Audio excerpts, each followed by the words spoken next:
Hello and welcome to Life Lessons with Barbara. Thank you so much for tuning in. I'm your host, Barbara Elleen Johnson, and this show is being sponsored by my company, BEJ Associates LLC, a transformational coaching and consulting company.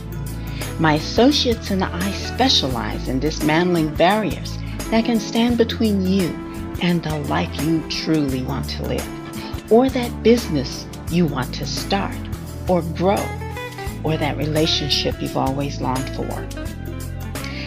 I want to take a moment now to give a huge shout out to Black Wall Street Radio for this wonderful opportunity to spend this hour with you. And I want to also bring your attention to that smooth, mellow sound in the background. That is our theme song, After the Rain. And that is the creation of Lois Lady Mac McMorris, lead guitarist extraordinaire.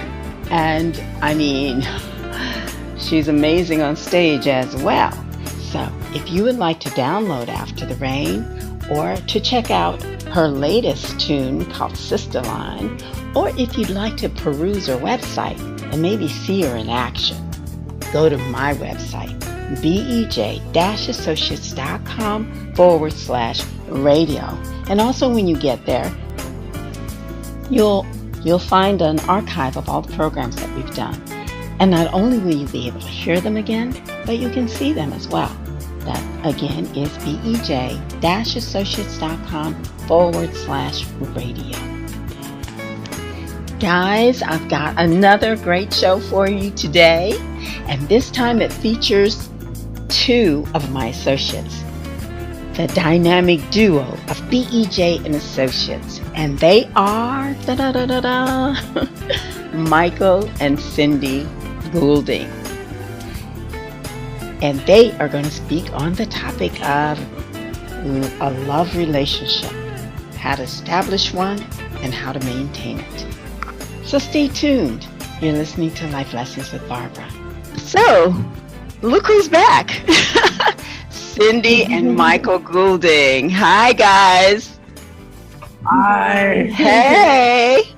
All right. This is a first for me, to interview two of you at one time. But we're just gonna see how it goes, okay?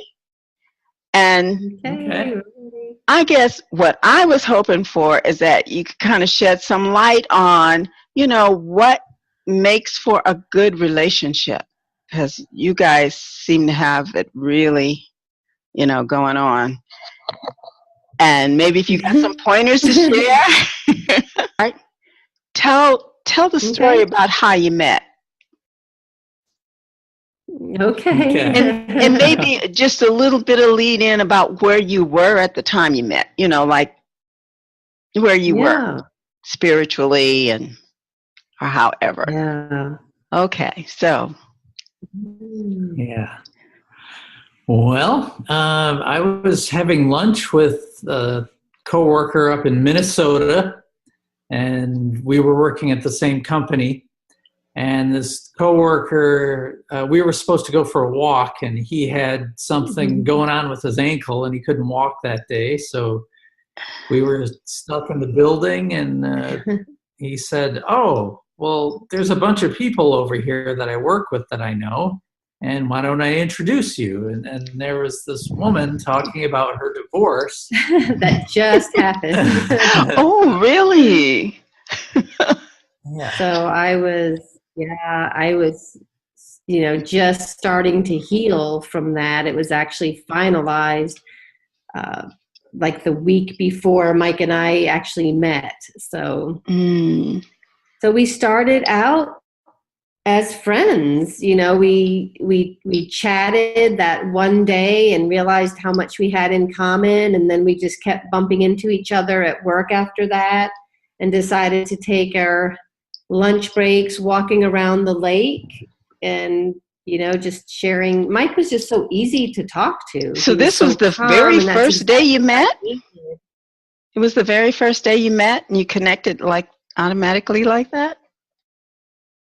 Yeah, I just knew there was something about him. You know, he was very calm, and that's what I just needed at the time. I just needed somebody to, you know, confide in and just talk to, and he was just very comfortable talking to.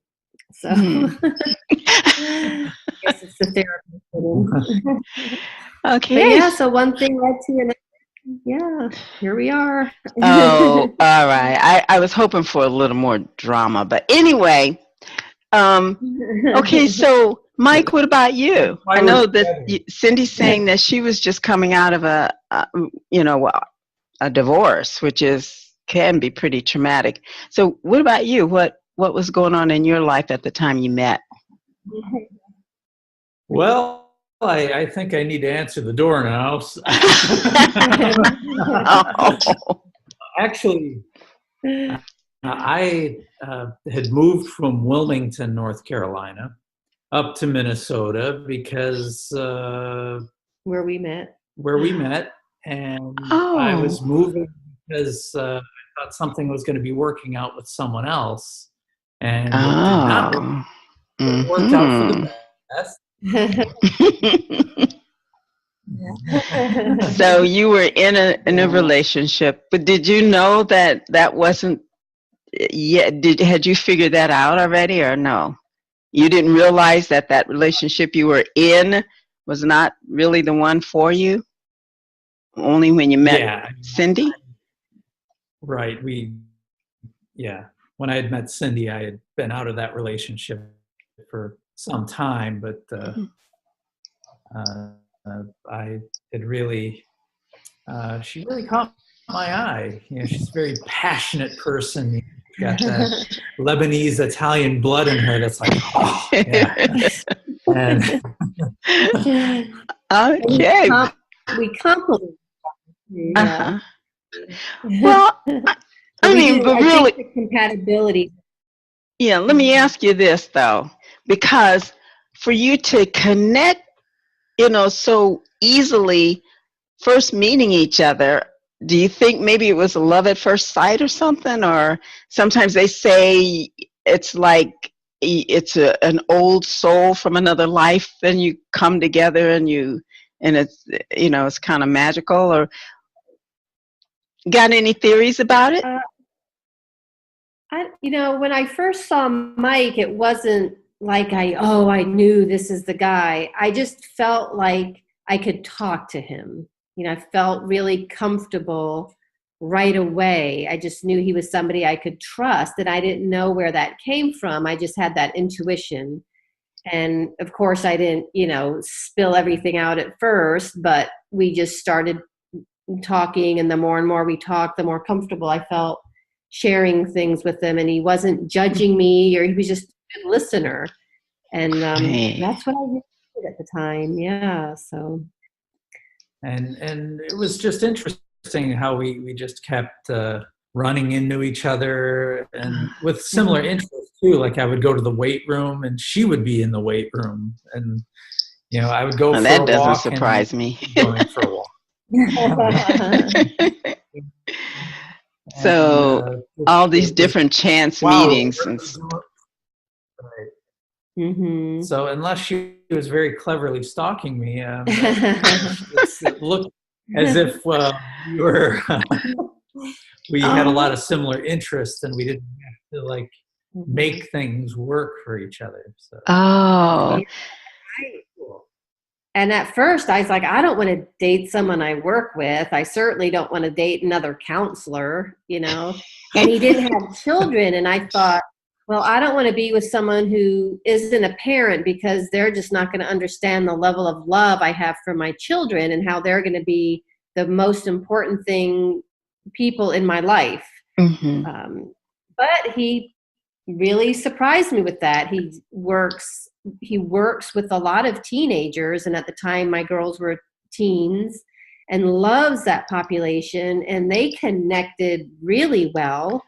And it worked out that he didn't have to be a parent, because I just saw how much he loved my girls, and spend so much time together. So that was fun. So how long was the courtship? like only 2 about weeks. only about What? I think we only dated about a year, really. Yeah. Yeah. Oh, We only dated about a year. I think at that age, we were in our mid-40s, and we knew what we wanted in a relationship and what we didn't want, and it was very clear that we were very compatible. You're in your mid-40s? Oh, my goodness. Yeah. So, okay. So when did you get the families together? How long did that take? I mean, because I would think that that's when you're pretty sure about a person, when you start to introduce them to the family. Yeah. Yeah. So we were friends for a while, at least a couple of months. And then when things got serious, like in the summer, fall time, then we started thinking about holidays and stuff. And since we're up in Minnesota, there wasn't that natural kind of, hey, there's my family. Yeah, they were out of state.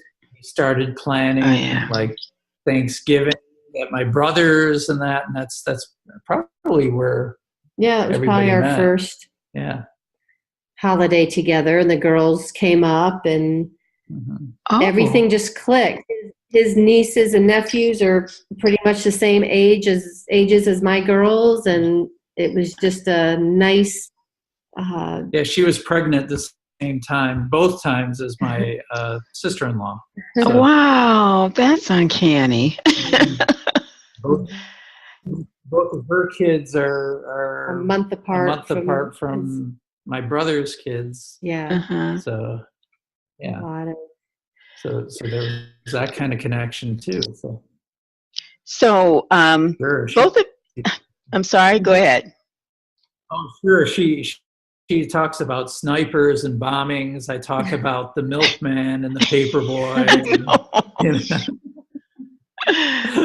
So both of you do relationship counseling or coaching, right? Yes. Yep. So, okay.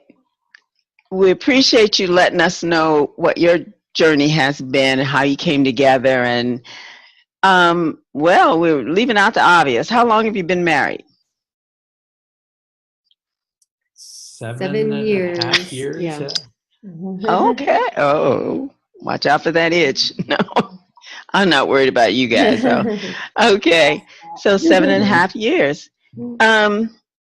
So when you're coaching or when you're working with someone on relationship issues, just kind of tell me how do you assess where they are, and I mean, what do you apply to determine how you can best help them get what it is they want?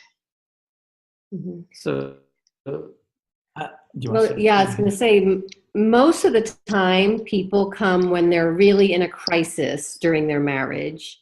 Unfortunately, we don't go into counseling to keep a healthy relationship going. They always come in a crisis. Oftentimes they're thinking of divorce.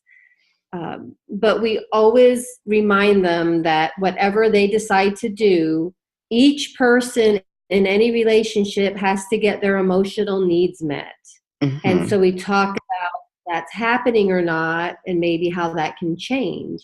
So sometimes it's just some very simple things that the couples can do together, and sometimes it's definitely, more challenging. Yeah, like for example, if somebody wants to be left alone or something like that, they might not know how to ask for that and do that in a healthy way. So they might leave the house, slam the door, and drive off or something. And then they are, in fact, left alone. Or they could say, look, I've been feeling really hurt today, and I'm struggling with some issues, and I just really need to be by myself. They're still alone and they're still getting their needs met, but one's appropriate and less harmful, and the other one can be very hurtful to the other person. So we help people get their needs met in appropriate ways where they don't have to harm the other person.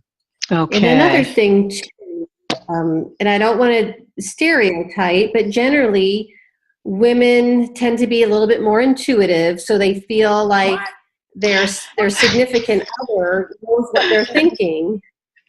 And so there's a lot of assumptions and expectations that go with that. Mm-hmm. And then men typically like to be the problem solvers. And sometimes a woman doesn't necessarily want the issue to be solved. She just wants somebody to listen. Mm-hmm. And so again, it's asking for what you need, and so many people just don't do that, and it creates a lot of stress. Like I had a lady the other day that was furious with her husband because it was her time to cook. They both had full-time jobs, and it was her time to cook that night. But she just had a really stressful day at work and came back exhausted. Mm-hmm. And what she really wanted was to go out and eat. So the husband comes home and he said, I just had a horrible day at work, exhausted. And he's like, well, okay, just go to bed. That's no problem. And she's like, the problem solver, he thought he was doing a good thing by saying that. Well, she got mad. What do you mean go to bed? I don't want to go to bed. And he's like, well, you said you were tired. And she goes, well, I just wanted to go out to eat. Well, she didn't say that. So and guys are like, we're not minding. If you want to go out to eat, just tell us you want to go out to eat. We'll be happy to do that. That is not to stereotype, but my goodness, that's real kind of typical. Now going forward, my associates, Cindy and Michael Goulding, will be talking about those situations where a person is single and is ready to make themselves open to attract and start a new relationship. So, listen up. So what do you tell them? Or how would you... I have a very specific plan for those people, and I would like to help out your listeners if they want to know this, because this is really good stuff here, and it's helped a lot of people, and here it goes. So first of all, if you have to imagine 3 rings, and maybe I can send you a visual of this at some point, and you can post that, but 3 rings. In the outermost ring, we have facts, and that outer ring where it says facts, you have to have the words match the action. So if a person says, I'll call you tomorrow, and they don't call you tomorrow. Well, I heard that plenty of times. Have a really good, yeah, I'll call you tomorrow. And then they call you 2 weeks later and act like nothing happened.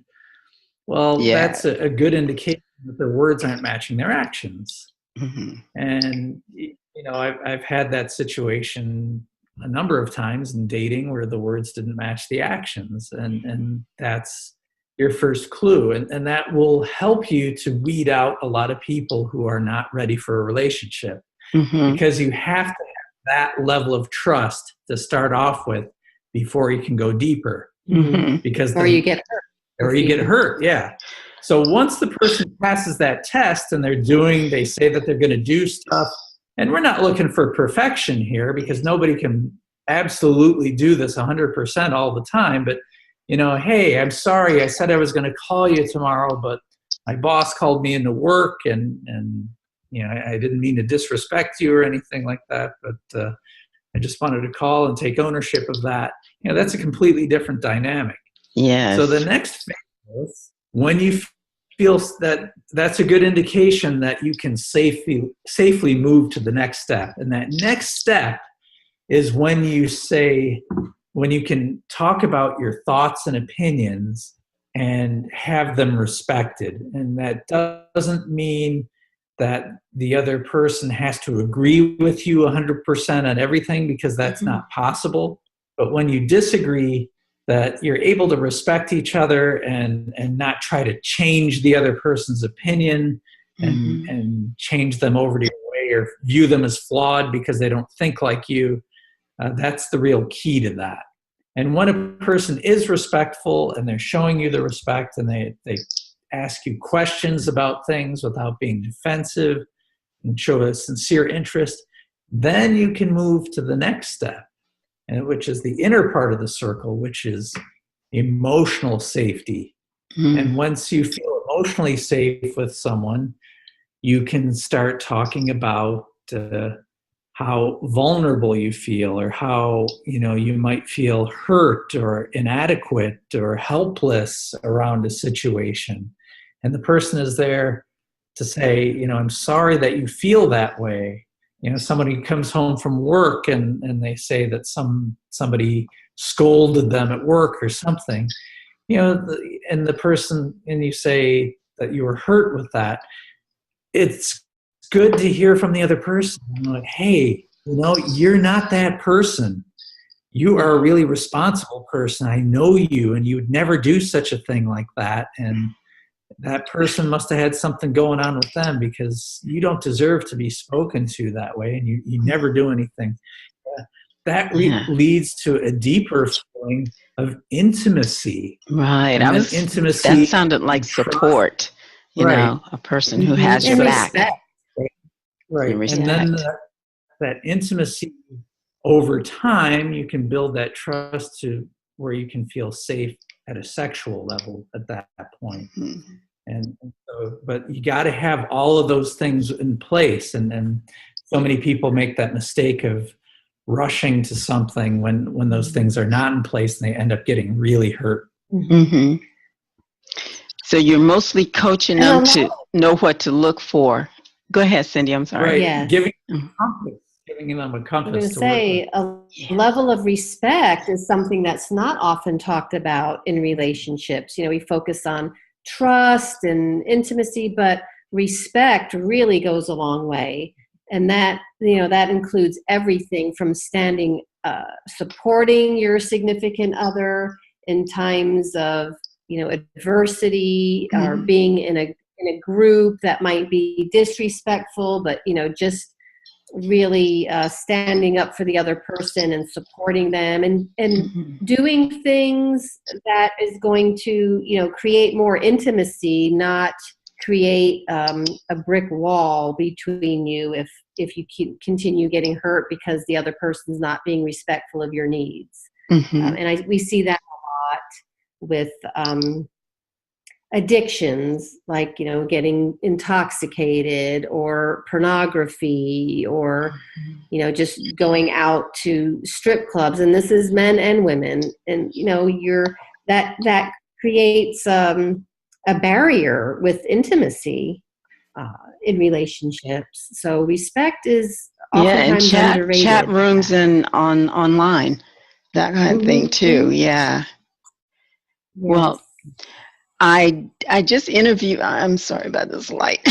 I just interviewed our colleague, and I'm sure you'd be surprised to know that Terrence has another book out. And it's called, goodness, but Mastering Self-Mastery and, I feel bad. I don't remember it exactly, but its focus is on filling the hole in your soul. So that's kind of the theme of it.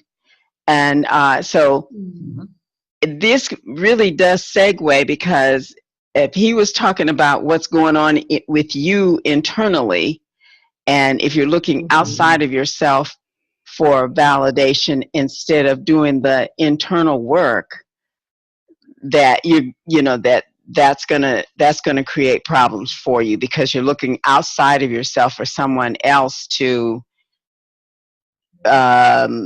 fix you, or and so he really got deep.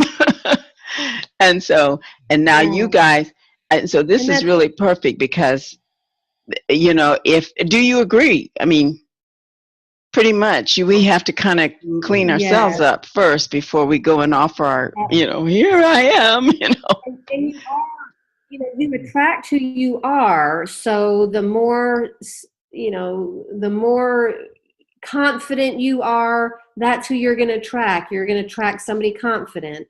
The more attractive you are, that's who you're going to attract. Pretty much like attracts like. So we get some people that have this fantasy and they're like, well, I want to date a guy who's just really in great shape and he's just confident and he's got this great sense of humor and he has this great powerful job. And the first thing I ask them is, okay, what are you doing to stay in shape? And what are you doing to feel confident? And how is your career going? Because the other partner wants that same, those same characteristics oftentimes. Yes, exactly. And so, just keeping that balance. But yeah, you don't want to get lost in the other person, but I think it's a great attribute for each other to support each other's growth. And I know we've come a long way in our spiritual development. Also, I would say our professional growth too. We're just lifelong learners and we support each other with that, and we grow spiritually and do things together because we both like to do that. That's true. And I would like to piggyback on it too, because, if you're doing everything within you and you're being an ethical and good person, well, then you carry yourself that way. If you know you're doing right, then you carry yourself that way. So if you do encounter someone who is abusive or emotionally manipulative or something like that, and they're trying to scold you or shame you about something, you can say, I know I'm not that person you're accusing me of being, and I don't need to tolerate this anymore. Right. And it's important to do that inner work first. Right. So you get to that point. Otherwise, you may feel inadequate because, he said I'm not good, so therefore I must not be good. But if you do practice that self-care and that growth, then you're going to know, if that relationship is healthy for you or not. Beautiful. So what about the idea of the law of attraction? And do you think that works to draw in people or that person that you're going to be most compatible with? And I think Cindy addressed that really well. If you want that person with the good job and the fit body and the person of good character, you need to be those things yourself. Yes. And that creates a magnetism, that alignment that just draws that kind of person. And to continue being that person, I think it's important for us to continue growing and continuing self-care, because I see so many couples, once they get committed or once they get married, they just let themselves go, whether that's, health or, just relying on the other person for financial security. Or I've just seen it time and time again. And then that partner, after a while, gets tired of that and they leave. And the person is like, I don't know what happened. And it's really very obvious what happened. It was a gradual process of just, not creating that healthy emotional health and wellness within them, and just dropping it because, I got what I needed now, so I don't have to, look good anymore, take care of myself or exercise, or I can eat whatever I want now. And not to say you have to look a certain way, but you have to feel good about yourself and you have to feel confident. And I think it's important to continue growing, especially that in your partner. So. Yes. So what do you say about somebody who makes a list of these characteristics? And for me, I would say, let's put some character kind of things on the list as well. Is this person honest? Does this person have a spiritual sense of himself or herself? Do they, you know what I mean? Are they kind to wait staff and things like that. Those are the kind of things on my list. You know, I want to know what kind of person that it is. And then if they're not 6'2", which, you know, would be my preference, and maybe they're just 5'2" or whatever, but it's, I think, more important that they have a good character. And and I do think that, you know, sometimes that's the setup when we have all this criteria that's so superficial and physical. But I think having a commitment to a healthy lifestyle and that kind of stuff is character. That, I mean, I would put that in that category. That's where the words need to match the actions. Yes. And not also, just until you get them, you know, so you're not just, you know, this shiny object out here, look at me. And then when you reel them in, then all of a sudden you get complacent. Oh, I got them now. I've seen that happen. Right. And you're right, Barbara. I think people do put too much emphasis on the superficial things, when really what's going to keep a relationship committed and connected is the characters. But if you work on your spiritual growth and your personal growth, that's going to come with it. The integrity, the honesty, the kindness, the compassion. Yes. That's and you got to fix you first. That, right. And using that emotional needs, is this person going to meet my emotional needs? So if you use that as your compass, then everything else can fall into place. And maybe a person who struggles because they don't take good care of their health or something like that isn't a person that's going to meet your emotional needs if you're a very active person and you like to do things outdoors and things like that. The compatibility is important. Yes. You have to be friends. Yeah. You have to be friends too. You have to like a person, and you don't just have to love them. You want to be in love with them, and there's a difference. There's a lot of people that have been married for years, and they're staying married just because it's convenient, or it's just the easier thing to do. And they say, you know, I love my wife, but I'm not in love with her anymore. So finding out, you know, what happened in that marriage through the years that person is feeling that way, you know, and it's repairable. You can find ways to kind of get that being in love with your partner back. And I do think that's important. I mean, sex is important, and a healthy sexual relationship is important in a relationship. Oh yeah. A lot of people say, oh yeah, we're too old for that, or that's just for young kids. But that is part of a healthy relationship. So yeah. Aww. Well, is it a good time to transition to our plans for the Valentine's Day weekend? Yes. That's going to be I'm excited about it. I guess for the audience, we're talking about a program that we're going to do with our church congregation, and we'll open it up to, you know, friends and acquaintances outside the church as well. But our particular congregation happens to be, I wonder, what is the average age? Do you think it's maybe like 50, 45, somewhere in there? Yeah, I would say 50s. Yeah. Don't worry about the age.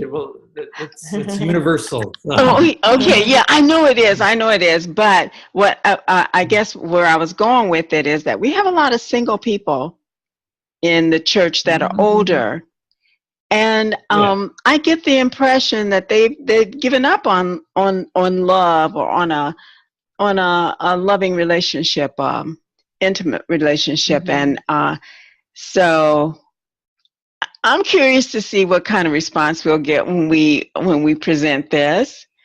But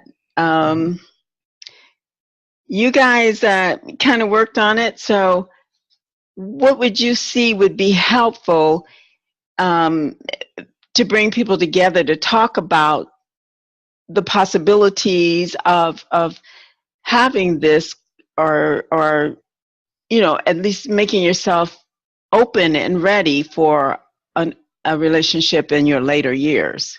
That's what I'm getting at. Mm-hmm. I feel, I mean, have you, I don't know, in book studies and things like that, where there are more intimate conversations among us, and I hear people just really have given up on having that, having that partner in their lives. And so I think been hurt. I mean, yeah, they've been hurt a lot in their previous relationship, and so oftentimes they, just say, I'm done. I don't want to be hurt again. But we are social beings. We need companionship, and again, sexual health is part of overall health and well-being. So to leave that out, isn't necessarily, something that people have to do, but they think that they need to do that, So I'm going to use a metaphor. It's a workshop here. So imagine if you grew up in a different era, or you grew up in a different part of the world, and you weren't connected through any kind of media or whatever, and you drove a car on a farm, and you were very good at driving the car, and you knew how to handle that. And then for some reason, you're forced to drive in a town, and you're driving down the road, and you're driving down the middle of the road because you don't know any better, and someone's coming at you, and you quickly learn you have to get to the right side of the road, or else you're going to get hit. Yeah. Okay. So you in most countries that out. And, in most countries. So we'll go with what we know here. And you go through the intersection because you don't recognize what a stoplight is, and somebody almost hits you, and people are yelling at you, and they're upset with you, and all of this kind of stuff. And so you go, I'm not going to do that again. You come to the next intersection, it's a green light, and you stop, and everybody screeches behind you, and they're upset because you stopped. And, this is just a really panicky, kind of depressing, anxious kind of experience. And it's something you don't want to do again. It's like, this is just too hard. Well, this workshop is going to give you the rules of the road. So you don't have to go through suffering.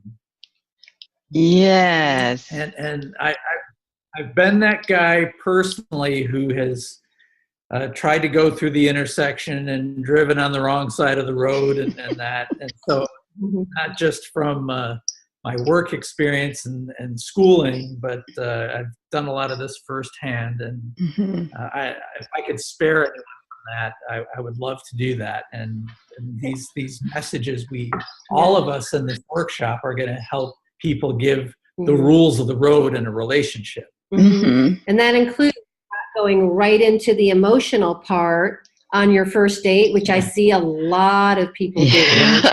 And then they scare the person away and they wonder what happened. So again, we're going to really work on how to go through the facts, thoughts, and feelings. And a nice slow spiral to the center versus this. I like that. I like that visual. So the visual I have you kind of ease up on it, where you put the coin in the funnel and it just rolls around. It rolls down, and then the funnel gets smaller and more and more narrow, and then bullseye. So we'll also talk about how to take care of yourself, so then you can attract who you want in your life to support you and continue your growth. Well, let me ask you this, because I don't think we talked about this, and I get these kinds of things just pop in my head, so forgive me for springing it on you. But we are not, I don't think we have a piece in there about online dating or, any kind of artificial kind of way that people come together. What do you think about that? Well, I mean, there's like everything, there are pluses and minuses, but let's talk about the pluses of that. That's what I'm talking about. I think it's a plus, really. So one of the big pluses of it is that you can align with somebody who has similar thoughts to you immediately, and that kind of takes that step or makes that step much easier. Yes. The same with meetup groups, things like that. Yeah. Where, meetup.com, types of things. You already have an interest already with the person. Yeah, with the meetup thing. The online thing, though, is advantageous too. I mean, some of the criteria is, is out there, so you can see that whether this person smokes or not, or if they, have a lot of animals, or so there are certain things. And I hate to admit this, but I'm going to go ahead and I'm going to just tell on myself. But I believe in the zodiac when it comes to, I do. Okay, don't judge me. But I mean, all these years I've lived, I'm telling you, there's something to it. I'm talking about just, how they pair up the signs. So I need to know what sign the guy is. So that's another thing. That's another plus I like about the online dating, as opposed to somebody you meet at a meetup, and then you sound so adolescent asking, well, what sign are you? Old as dirt, talking about what sign are you? But I mean, okay, so it's out there. Okay, go ahead. So what's your sign? What's your sign? What is my sign? What is your sign? I am a moon child. I prefer to use that as opposed to Cancer. With all the other connotations. So the moon child, I think of myself as the moon child. So we're gonna. So for this workshop, we're inviting people. I think what we're doing. I mean, I like what we're doing, in that we're designing the presentation to be appropriate for single people as well as couples. So I'm not sure yet how we are going to advertise it that way. I mean, where if you think about it, I mean, life is about relationships, and relationships is about communication. So whether you've been married for years, or whether you're just, in the dating scene, healthy communication is essential. Mm-hmm. And a lot of married couples don't have healthy communication, which gets them in a lot of, tense situations and things that are very hurtful. Mm-hmm. So just building that healthy communication, talking about all the different types of communication there is and how to keep that healthy is something that anybody could benefit from. Definitely. Couples and people who want to be a couple. Sure. I'm excited about it. I'm just kind of curious to see what kind of turnout we're going to get. And I'd like to say, whether you're single, I can hear.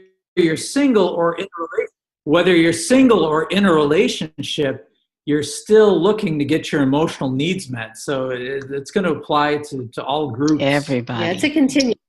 Mm-hmm. Mm-hmm.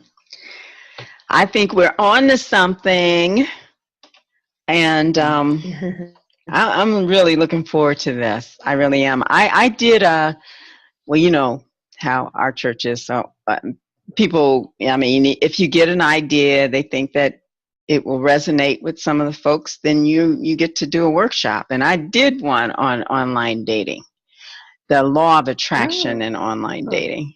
So I'm thinking, maybe we can squeeze a little bit of that in, because I, have been single since 2009. And it was once in a blue moon when I met anybody, you know. It's just, you can't count on that as much anymore. You could have shared interests and all that stuff, but if you're involved in the interest, and newly divorced like I was, it's not easy just to, to just kind of open yourself up like that to strangers. Right. But when you can sit in front of the computer in your pajamas and read up on people and read how they describe themselves and get a sense of them, I don't see a thing wrong with it. I've met couples that have who are married and still happily married to this day, and that's how they met. So I don't think how you meet is as important as what you do once you meet. Right. So, yeah. Yeah, I started online dating in 2009, right after my divorce, and that could be a full-time job, but it is a good way to be selective and kind of do the process of elimination before you go into the meeting the person. So I think it's a great opportunity because I was a single parent and I was taking a graduate class and raising my girls and working 3 jobs. I didn't have time to, go out and try to find somebody, that was compatible with me. So the online is a really convenient way to meet people, outside of your circle that may be a great fit. Yes. Yeah, so we'll incorporate that, and then our colleague Sterling is going to do the sexual health, no matter what age or something like that. I'm not sure how she's going to title that. I'm glad we're putting that in there. That we got to keep it real, Yep. Continuing our discussion about the do's and don'ts when you're just starting a new relationship with a potential life partner. And so Michael's about to tell us the biggest mistake we can make. I'll say sometimes too much. I think Michael alluded to that at the beginning of the show, something about, you don't want to go to the intimacy, not the intimacy physical, but the,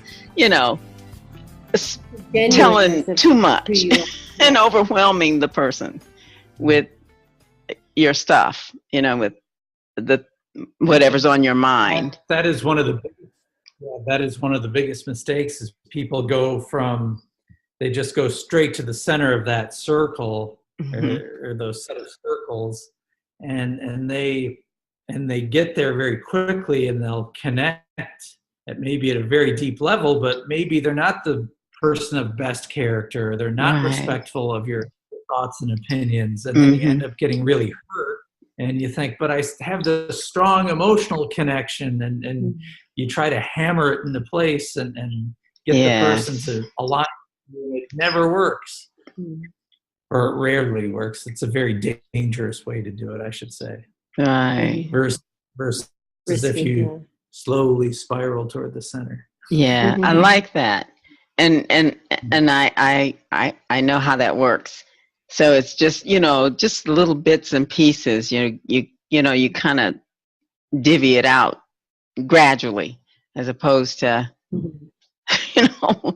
this was the worst thing that ever happened to me in my whole life, and you don't go there on the first date or the second or the third. So yeah.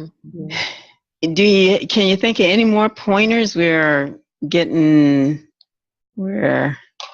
winding down here. So any other pointers, just, in general, some life lessons?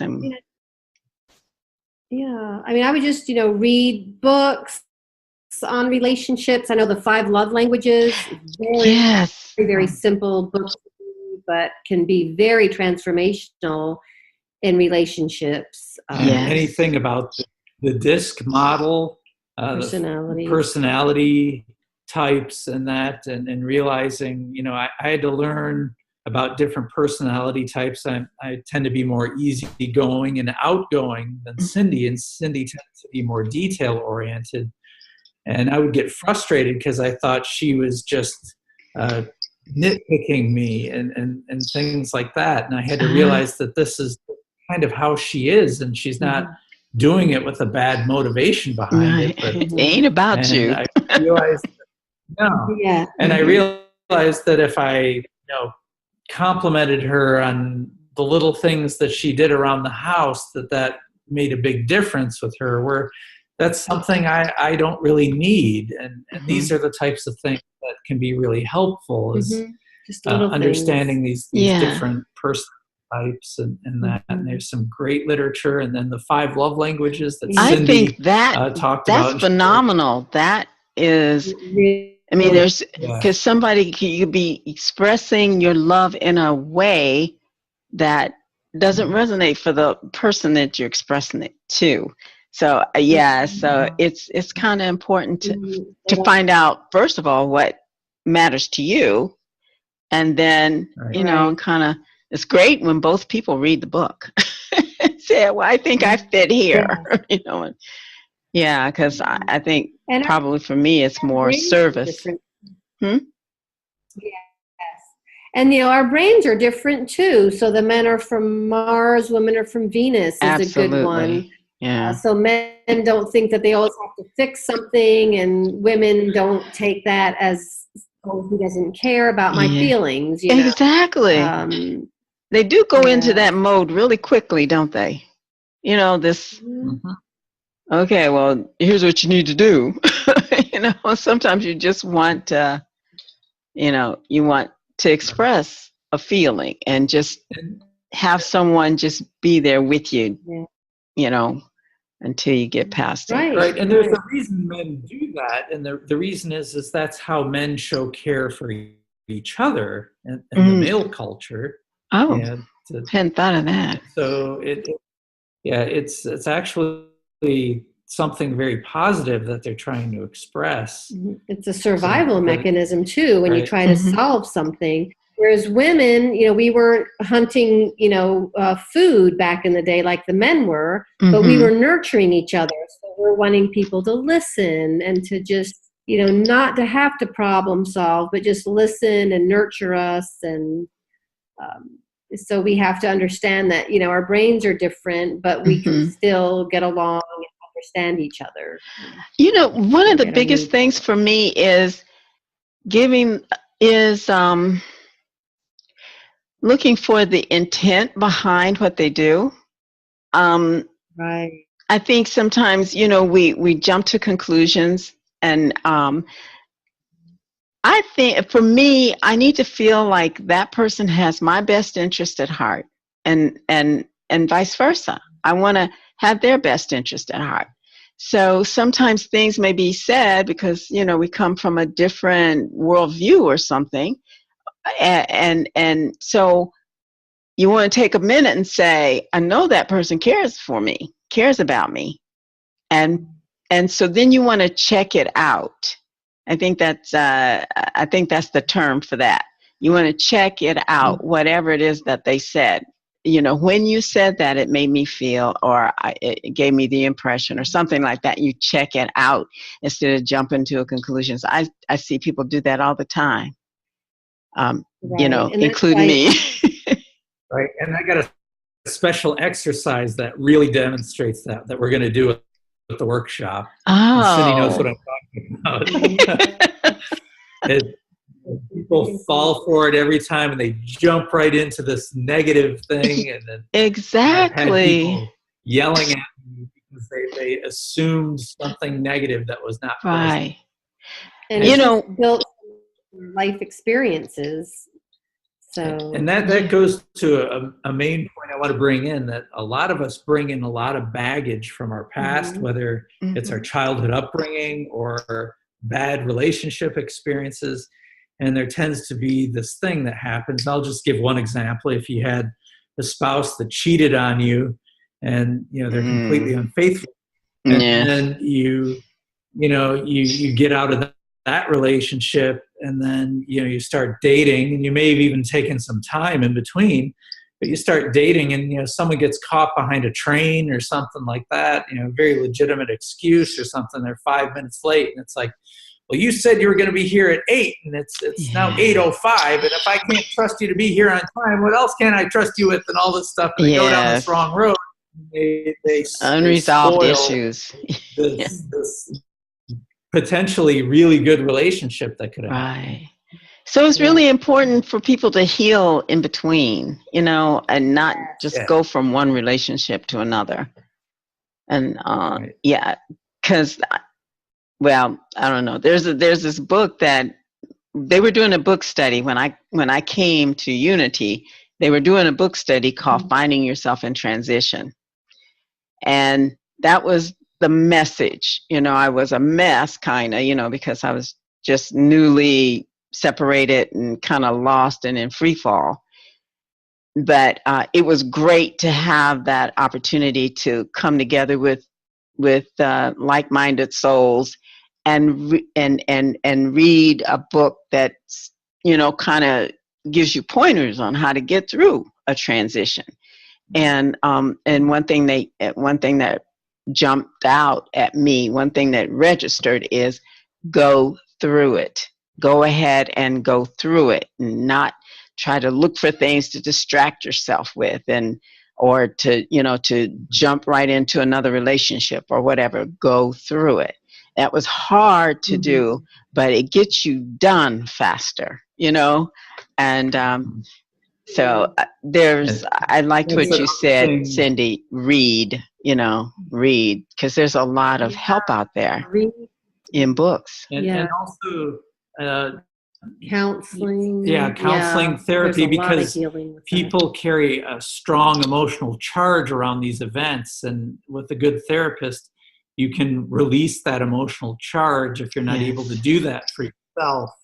And what that does is it's not that you'll forget the situation, but, when somebody brings up or you get reminded of the past situation, you don't have to fall into that trap of feeling bad, and you're more in control of what you want to feel, and you don't have to be brought down and feel bad about it anymore because that emotional charge has been released. Right.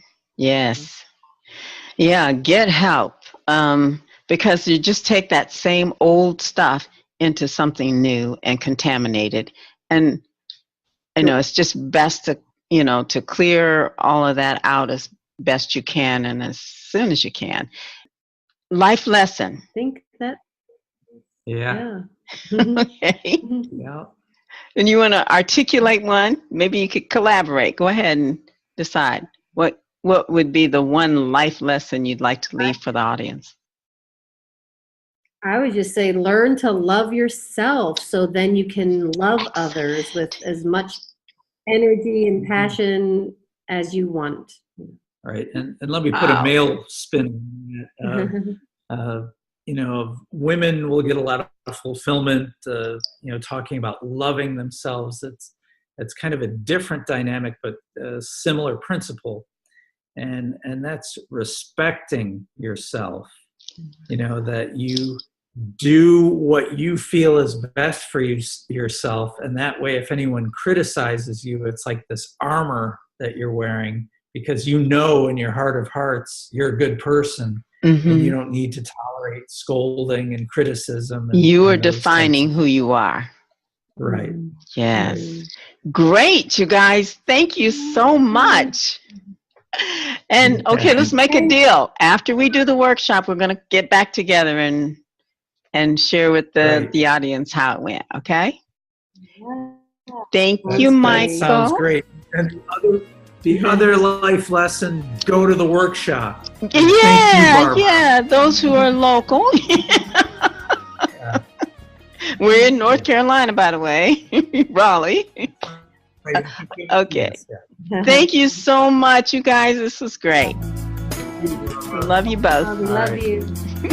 You too. Bye-bye. Bye. Well, that's our show for today. I want to thank you again for tuning in to Life Lessons with Barbara. And another heartfelt thank you to our guests for today, the dynamic duo, associates with BEJ Associates, Michael and Cindy Goulding, and especially the life lessons that they've left for us to ponder for the week. If you want a true relationship, you have to first love yourself and respect yourself. And if you're having any problem at all doing that, contact us at BEJ-Associates.com. Consider joining us for our relationship workshop scheduled for February 9, 2018. Details will be available on the website in a few weeks, so look out for that. Have a wonderful week. Namaste.